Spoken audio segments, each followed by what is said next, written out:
is being interviewed. Just, I think it's 10 days after we arrived in Bergen-Belsen. I don't know, remember whether it's an afternoon or a morning.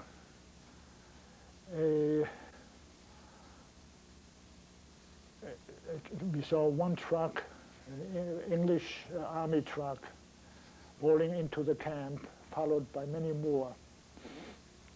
The whole convoy of trucks.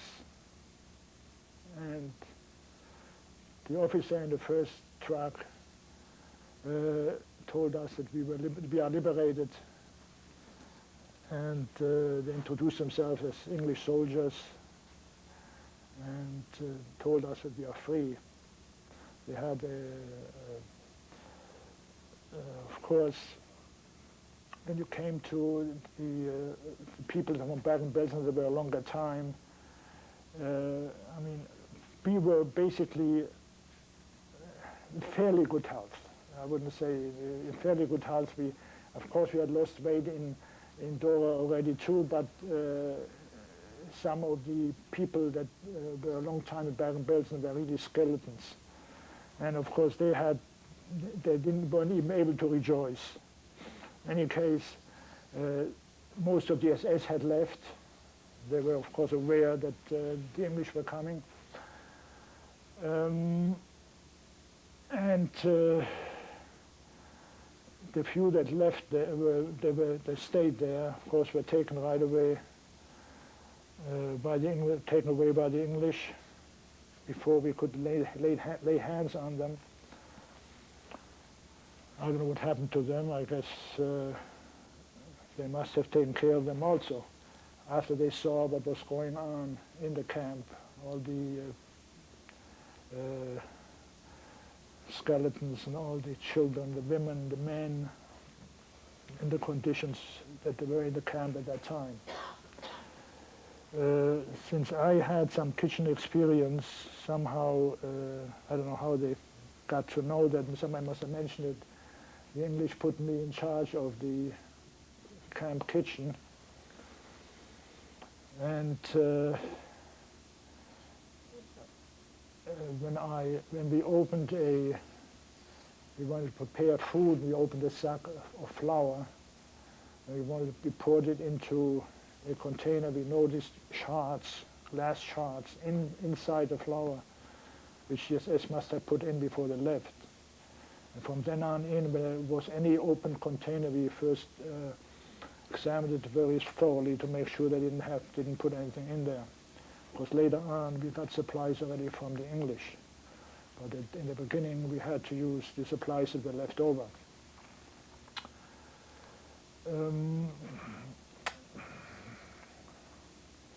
My brother and I felt that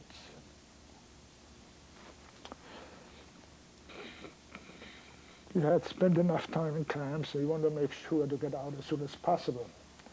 So as soon as I felt that there was somebody else to take over the kitchen, I went to the commandant and said, we would like to leave to go back to Frankfurt to see what happened to our mother and my brother's wife.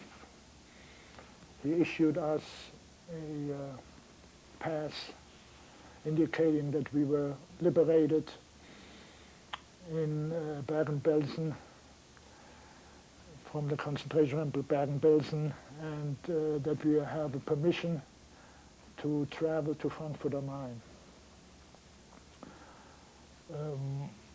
The first thing that we did when we left is went to the village, went in the first house, and the lady, we knocked at the door, lady opened up, and we told them who we are. She saw that we had the concentration uniforms on, concentration camp uniforms on, and we told them we need clothes. We want to go now home, and we're not going to go in these. So she got very agitated. She thought maybe you're going to harm us. I said, listen, we don't want anything from you. Just see what you have on clothes. We need some clothes. So she showed us clothes she had, and whatever fit us, we took, and we did the same thing. next few houses also until we had enough clothing to continue. Also, we asked them for food, and we got some food along too, like eggs and bread and so on. Then we went on hitchhiking. Whenever we saw an English truck or Jeep or American Jeep, we put our thumb up, and when they stopped, we showed them our pass, and they gladly took us along. Of course, we had to tell them some of the stories, which of course I couldn't believe. And we arrived in Frankfurt within a day. The first thing we did, we went to the first police station and asked the officer on duty and told them that we came from concentration camp, we need lodging, we have to go somewhere and we have to get food. So he sent us to the social agency over there, which assigned us to an old age home to sleep there. They had some beds there, so we stayed there for all night. And the next morning, we wanted to look what our house looks like. I thought maybe our house is still standing. We went to the street. The street is at least a half a mile long. There wasn't one house standing. All rubble, completely bombed out. We went back, and we went back to city agency, and I said, listen, we were 5.5 years in concentration camps. We are not willing to sleep in an old age home. We are entitled to get an apartment of our own, and we insist on it. So within a day, they threw out a Nazi throughout from, it was the main street, Kaiserstraße, from an apartment, and we got the apartment. So there then we got in touch with a lot. There was only Americans in Frankfurt, mostly American soldiers there, and a lot of Jewish soldiers too. And we talked to them. We got a lot of food from them, and of course we had to tell them also some of the stories. And they asked us what we needed, and they gave us whatever we needed. And I found out at one point that they asked us. I told them that I was born here, so one Jewish officer, not Jewish soldier, told me he knows of a Jewish American officer who was born in Frankfurt, who is stationed in one hotel right near the main railroad station. So we walked over there. I knew the name.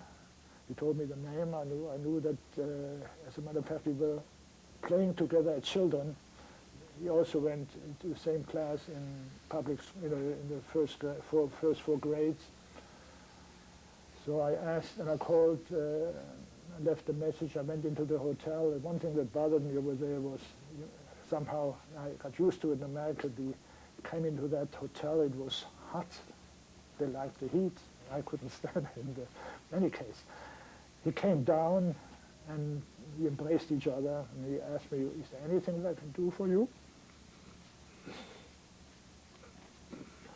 I thanked him. I said, no, we are, for the time being, we are taken care of.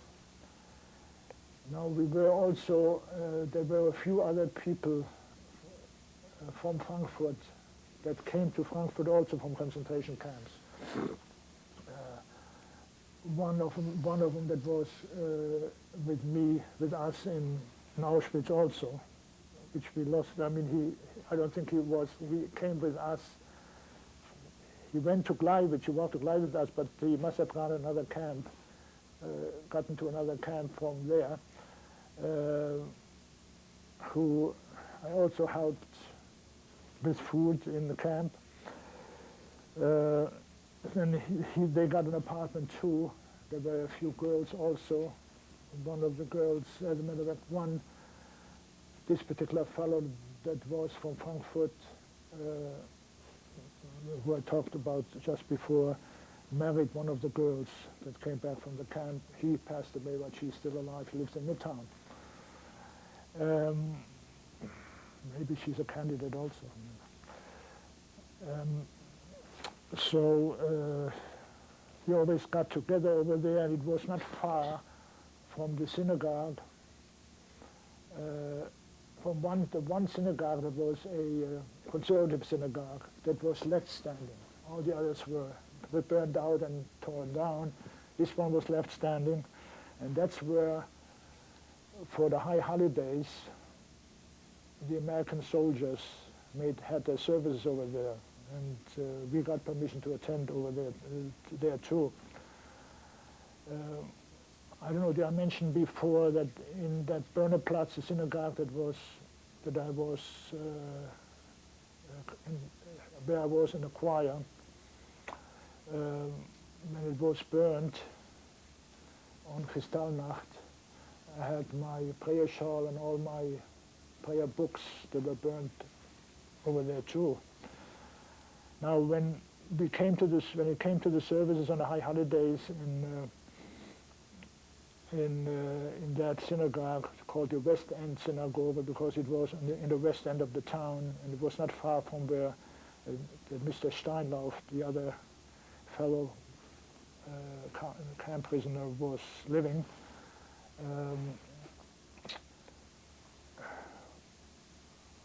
We attended the services, and I attended them with mixed feeling.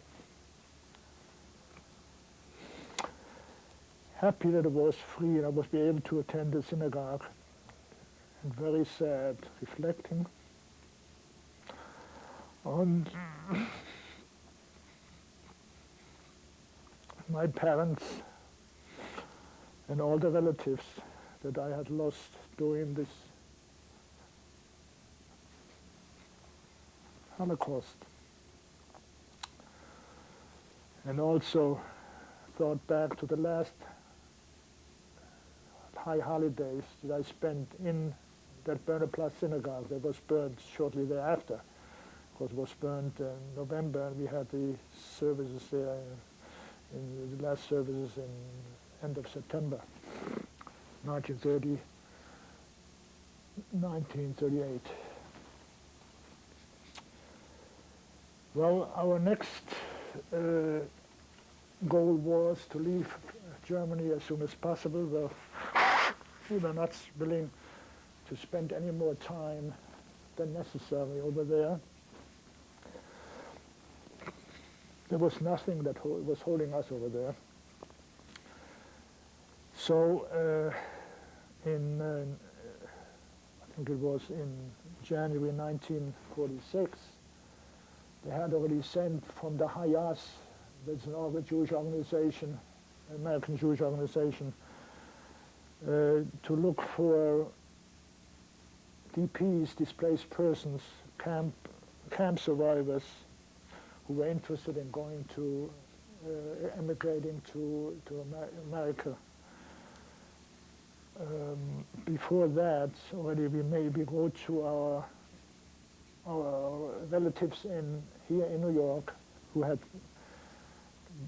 given us affidavits before the war for the whole family. We wrote them and asked them whether we would be able to come to them if we would get permission to come to America. And even before, no, not before, after we registered to come to America, we got their letter telling us that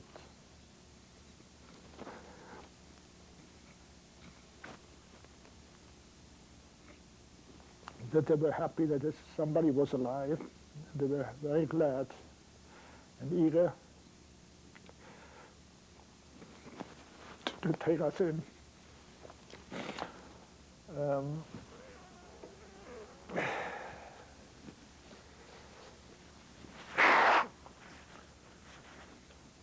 We went on the first boat that was specially sent from America. It was a troop carrier by the name of Marine Flasher was sent to pick up concentration of Holocaust survivors. And that boat left on May 9, 1946 for America. We had at least 1,000 people on that boat. It was very crowded. When we were sleeping on bunks, it was a troop carrier. And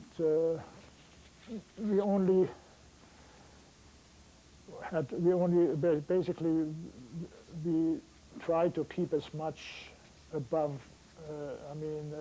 upstairs, because our sleeping quarters were below sea level. Some of people, of course, got seasick. We luckily did not.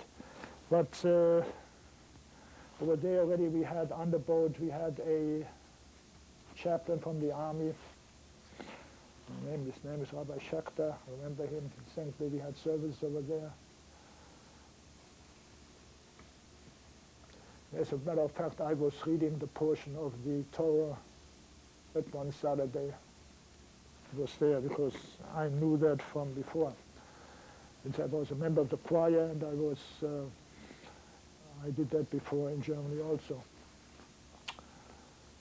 So about after, I think the trip took about 9 days from Germany. This Bremerhaven was the port in Germany that we embarked from.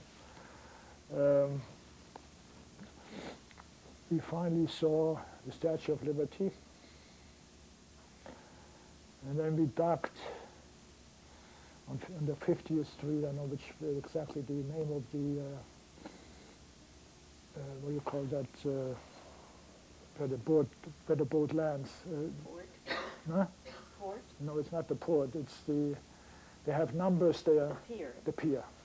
Pier at 50th Street. That's where we landed at that time. We didn't go anymore to the island, to the Ellis Island anymore. We came directly there. We had already, since my relatives found out when the boat was arriving, one of our cousins was already waiting for us there. And of course, we didn't know them, we had never seen them. Took us over to Brooklyn where they lived. It was in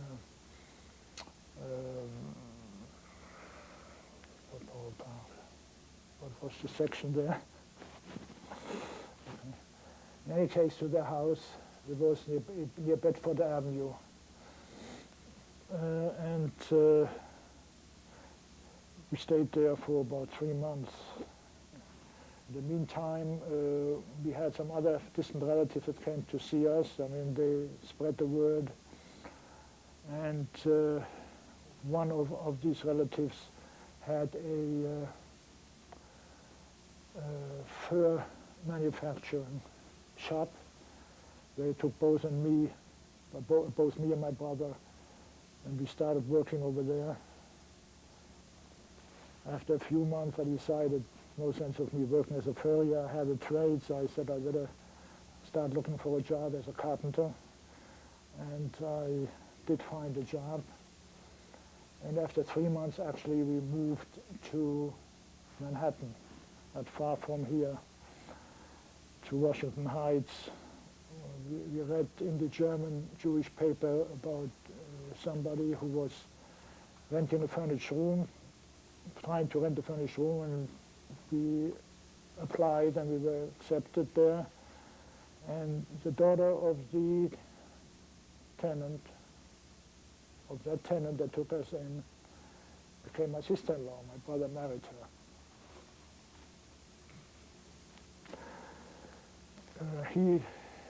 My brother got jobs from, he had acquaintances that came to America that had, one had a legging factory. He made leggings for the army, so he became a foreman over there. He had different jobs. As far as I'm concerned, I went to three, four different carpenter jobs. And also at one point, when I was out of a job, my brother took me into that leggings factory, and I worked for a few weeks there until I found another job. And I was offered, and I went already to a synagogue where one of the worshippers was a principal in a nursing home. So they were looking for what they call it, not a director, but somebody, a manager over there, and he felt that I would be able to do that. And I worked for a few months over there too. Now, despite the fact that carpentry saved my life, not once but twice, or maybe 3 times, I was not willing to do this for the rest of my life. Because if I remember in the beginning, I mentioned to you, I was trying to go to university, possibly become an accountant or whatever. I was not interested in a trade. So what I did, I went to first, as soon as my brother got married, we moved to the Bronx, and I went to the night public school for 1 term, and then started night high school. And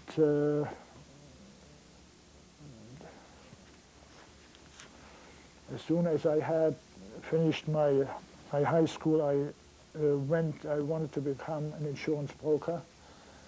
And I took 2 years, while I was working, I took a course for 2 years at night in order to be able to pass the insurance broker's test. I did pass the test. I became an insurance broker. I also took a course as a real estate salesman. I took also a test as a mutual fund salesman. Now, with all these 3 items, I went out to sell.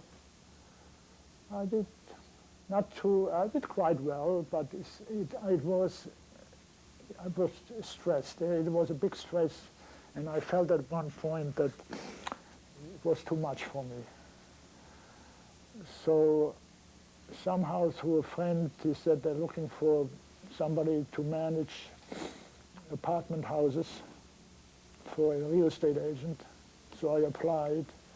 As a matter of fact, I saw an ad in the Jewish press, in the Jewish paper here in New York, that they were looking, and I applied and they accepted me, and I was working for that outfit,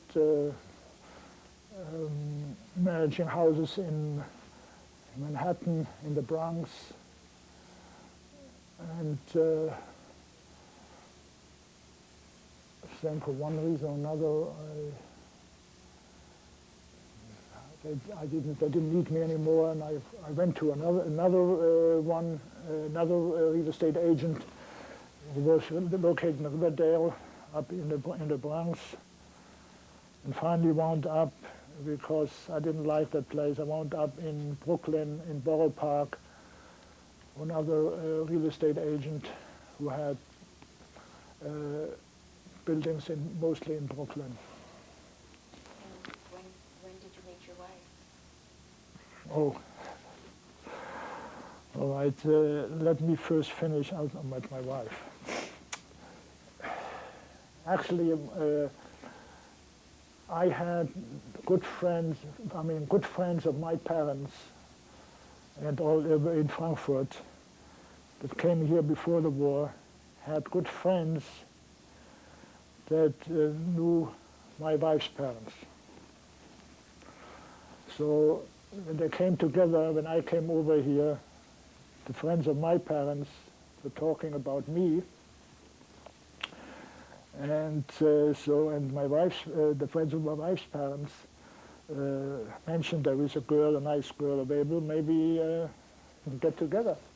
So they brought us together, and that's how we got married. Um, then I just want to mention very important, which I feel is very important. I have now only from the 8 children, only 3, including me, are surviving. Are the ones that survived. The brother that is in Israel, that is just 2 years older than I, and the brother my youngest brother, who is also in Israel. And my brother that went through camp with me, who was actually together with me except for the 3-4 months that I was in Auschwitz the first time, passed away in 1989. And as a matter of fact, his wife just passed away now in February, just while we were in Israel. Now, I just want to point out, my brother also has left 3 children and 11 grandchildren.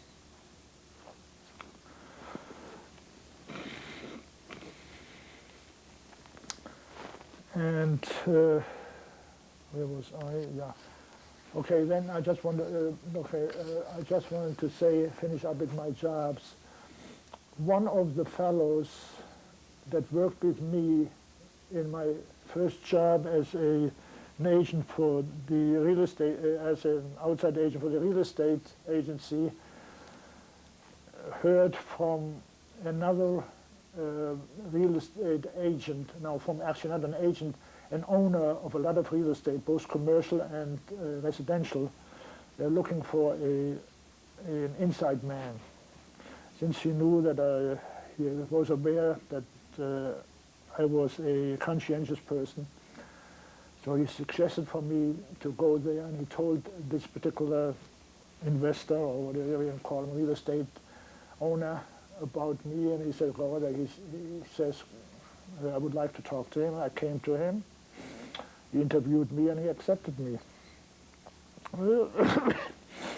That was in 1978, and I'm still there now. I am already, right now, since January, I'm semi-retired. I'm working only 3 days. Now, in just 2 weeks after, I have to mention, of course, that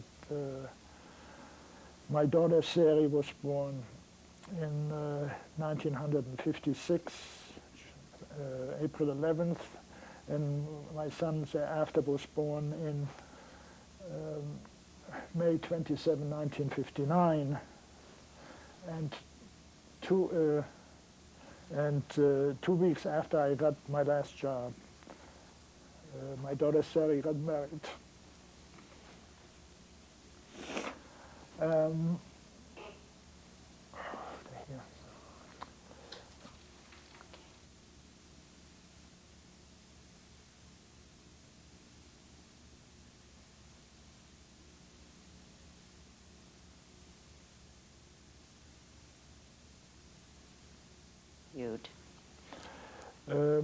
My son married 3 years later to Haya Klein. My daughter married Ira Cooper. My daughter, they are the proud parents of 5 children, 2 boys, 2 girls and 3 boys. And my son and his wife are the proud parents of 7 children, 4 boys and 3 girls.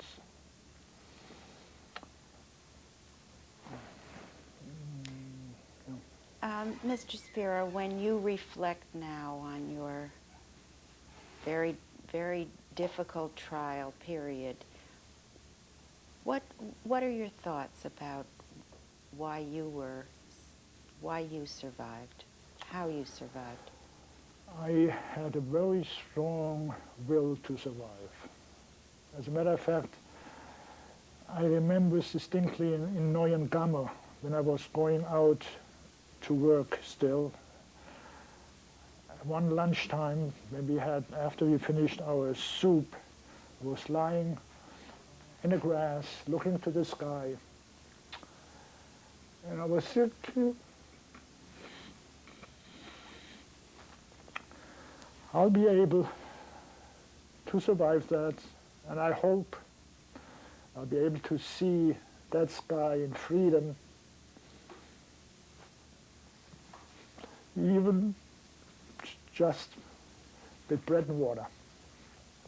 Now, especially after these different, what I call miracles happened to me, I was 100% sure that I would come out alive. Of course, in camp, you didn't know from one day to the next what's going to happen. You could be dead the next minute. But somehow I felt, if all these, what some people might call coincidences, happened to me, there is a higher power behind it, and I will survive. And your religious belief, has that grown stronger? Yes, it definitely helps me, no question about it, despite the fact that I could not, had almost no chance to do anything in the religious life during the camp time. But as soon as I came to America, already in Germany, but specifically in America, when I came to my relatives who were members in the Young Israel, and from the first day we went to daily services, and I took up the religion as it was before the war. With no second thoughts. I just felt bad that during the wartime that I was unable to do it. But there is a Jewish law that says your life comes first. And I had, in other words, to eat non-kosher food. I tried in the beginning, but there was no way of getting around it. I had no items that I could use for any religious duties. As I indicated, there were no, most of the time I didn't even know whether there was a Jewish holiday or not. The only way that actually I remember now, especially in Sachsenhausen, when near a Jewish holiday, they would come into the Jewish barracks and made special trouble, beating up people, and gave everybody a runaround, so to speak. We had to run around the barracks and so on and so forth.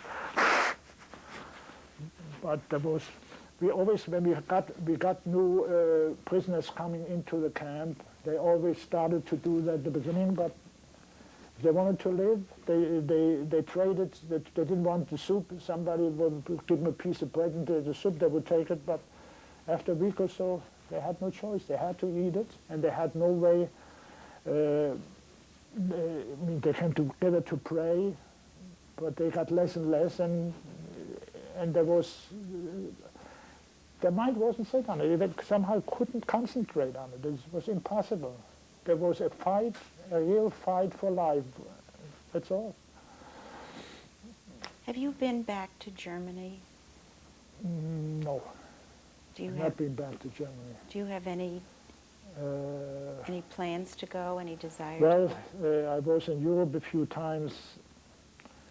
I don't know. I'm thinking about it. I might go back. I have my brother was buried there. The one they had the accident, and supposedly the ashes of my father, supposedly are the ashes of my father. My mother was still there, but buried there. Incidentally, I didn't mention to you that I forgot about that. About my mother and my sister-in-law, my brother's wife. Stayed in Frankfurt till 42, and then were sent to Theresienstadt, and from then I think they were sent to Auschwitz. We never heard from again. But while we were in Neuengamme, they were writing to us, we were writing to them. And that's how, as I mentioned, that we found out that my father had passed away.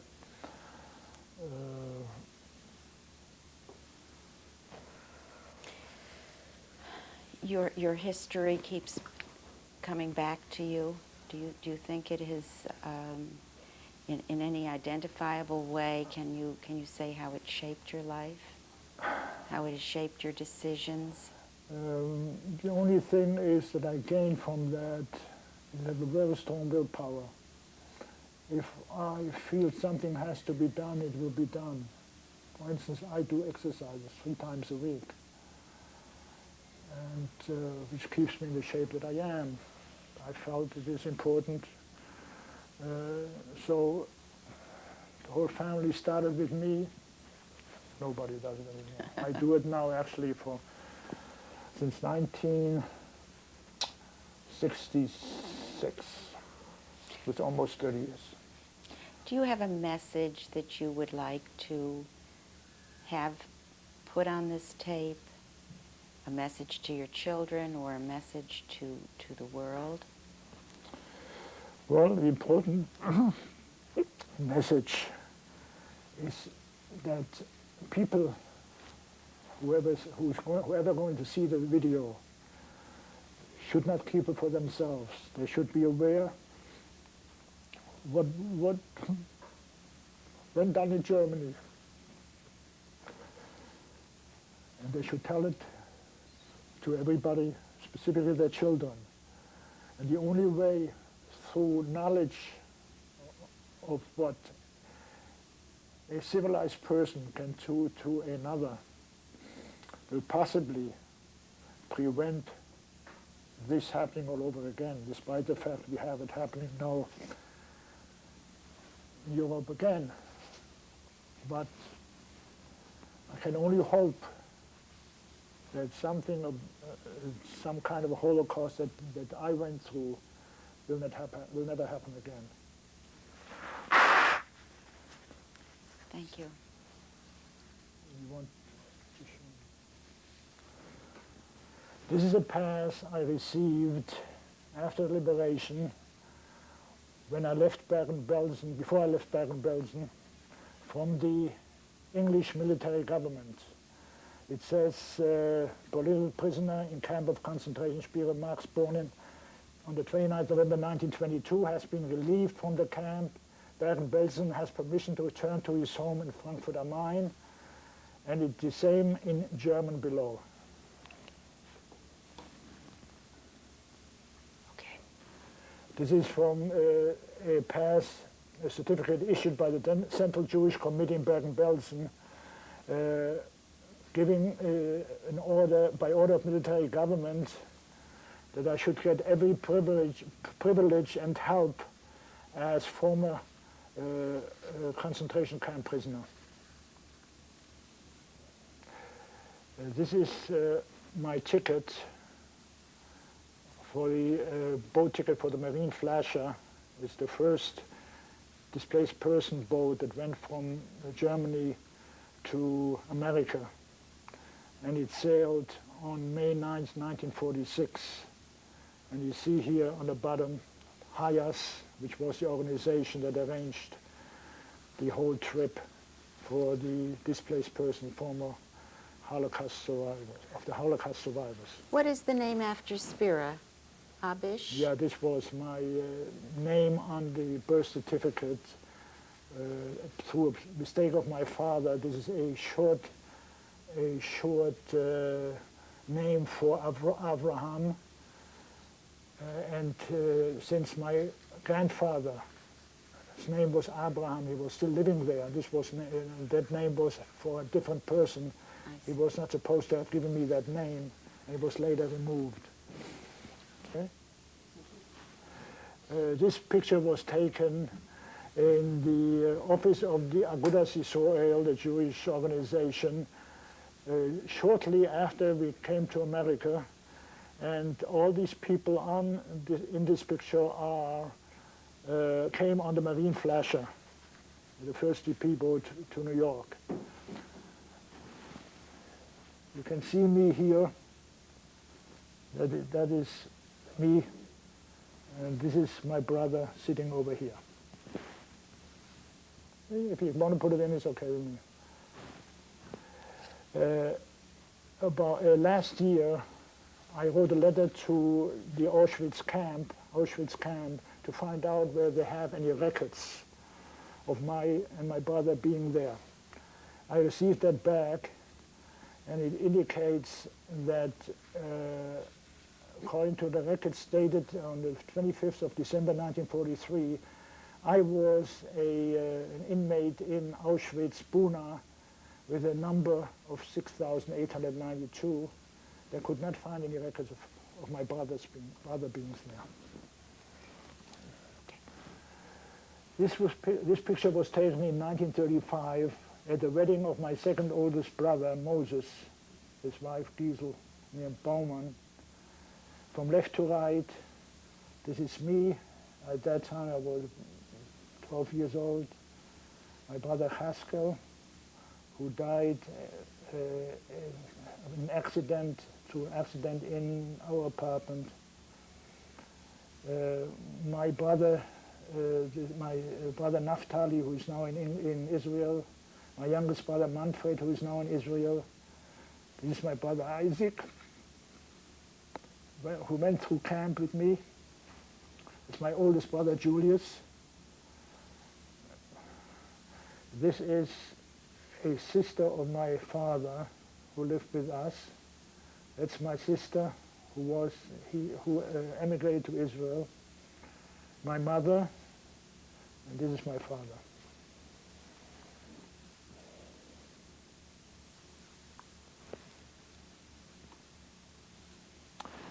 These pictures were taken in 1938 or 39. I was about 15 or 16 years old. On the left, you have me in the trade school, planing a piece of wood. On the right is just a simple picture of me. This is a picture of my brother and me taken about 10 months after we were liberated. It was taken in Frankfurt, my brother and myself. And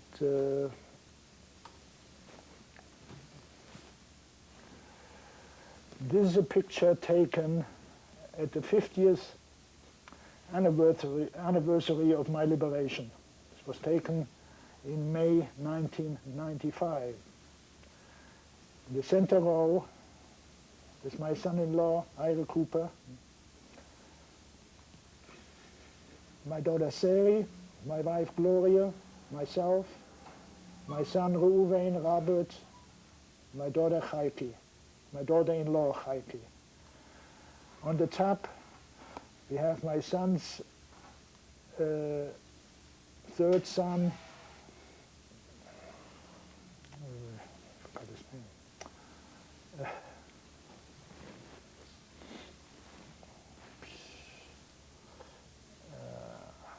Oh boy.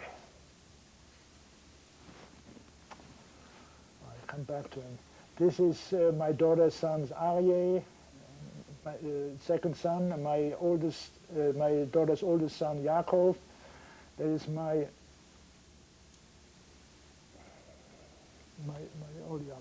that is my oldest son of my son, Yechiel, named after my father. This is the third son.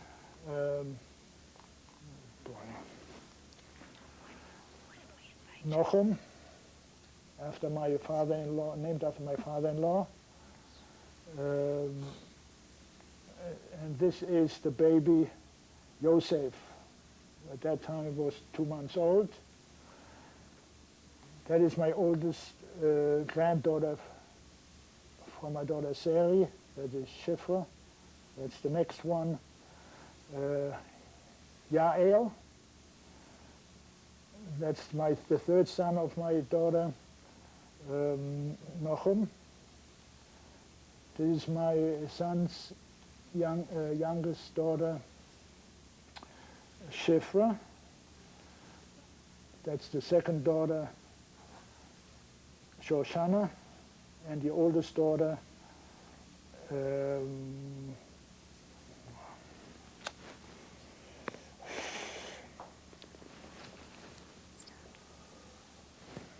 know, can't remember. Okay, the name of my third oldest grandson from my son is Pinchas. The second oldest daughter of my son is Miriam. The oldest name is Shoshana.